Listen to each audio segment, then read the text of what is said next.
5 seconds.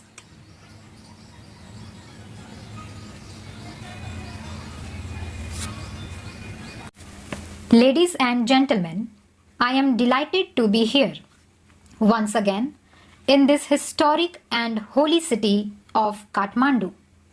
Since my arrival, have been overwhelmed by the warmth and affection of the people of this city. I convey my sincere thanks to Honorable Prime Minister of Nepal for according me the honor of this civic reception. The city of Kathmandu has certainly expanded and grown since the days of my previous visits. It is a city famed as much for its majestic Himalaya setting as for the hospitality of its people.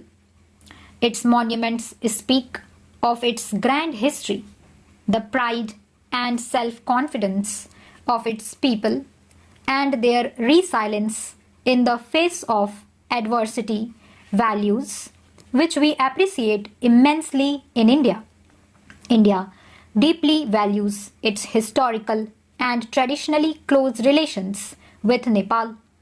India and Nepal are linked by enduring bonds of history, geography, tradition, and most importantly, strong people-to-people connections.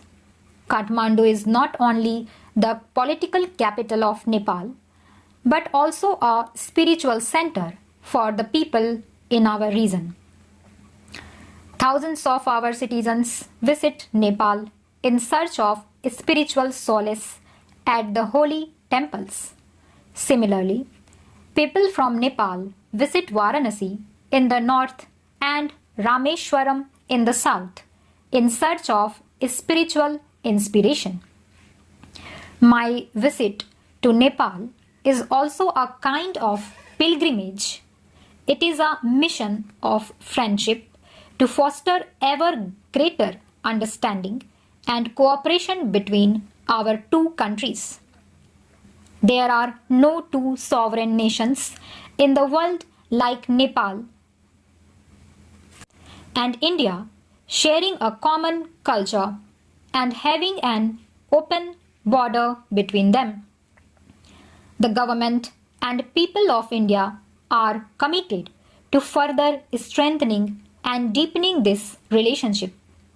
India fondly remembers the support that her freedom fighters received from the leaders and people of Nepal during our struggle against foreign rule. Today, as Nepal is engaged in consolidating the gains of democracy, empowering its citizens, and pursuing the goals of peace and development, India is happy to support Nepal's efforts. We wish the people and the government of Nepal every success in the important task of implementing its constitution, taking on board all the sections of its society.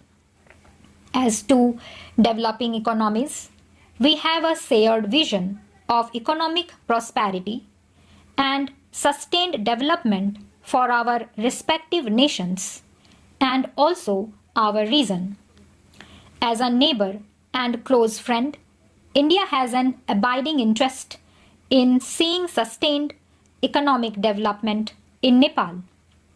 Our development partnership covers a broad canvas of projects in both countries.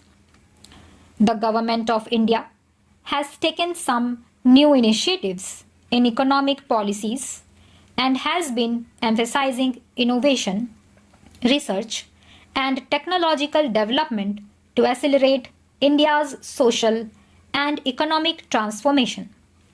These policies are aimed at raising India's agricultural productivity, promoting manufacturing for employment generation, and boosting the services industry. India and Israel can work together in each of these areas. Agriculture is the mainstay of the Indian economy. In this vital sector, our government's policy has been to grow more crop per drop. Our farmers face the challenges of uneven distribution of water.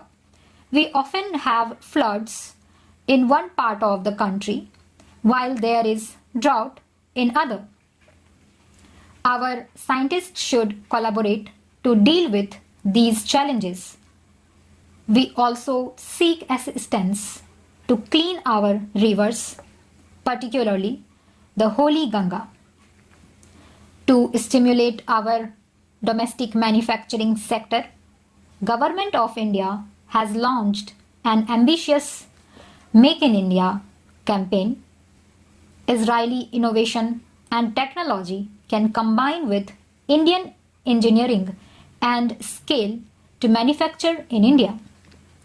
Such a partnership, particularly in the defense sector, has the potential of creating new markets and generating more jobs both in India and Israel. In both our countries, the service sector is growing fast. This is another area where we have complementary strengths. India is one of the largest exporters of software in the world. Every year, more than 4 lakh English-speaking engineers graduate from Indian universities. The number of startups in India is expected to cross 10,000 in the next 2 years. I am happy that the Israeli government has opened a consulate in Bangalore, India's Silicon Plateau.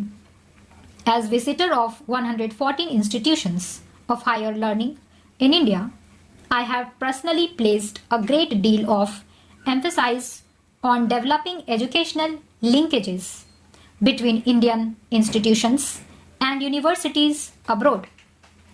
India produces first-rate managers and engineers who are highly regarded by global companies.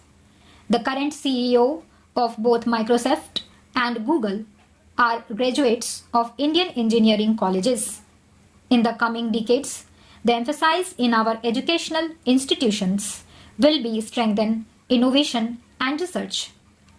A delegation of vice chancellors of Indian universities and scientific institutions is accompanying me on this visit. I am confident that their contacts with Israeli counterparts will result in a variety of partnerships in a range of areas, from space and cyber security to the building of smart cities. Ladies and gentlemen, India is delighted that Israeli citizens, particularly the younger generation, enjoy traveling to India. They rightly see India as a safe and welcoming destination where they always feel at home. The Jewish community in India has always been an integral part of India's social, economic, and cultural site. Recently, local authorities have renovated the holy places. Stop.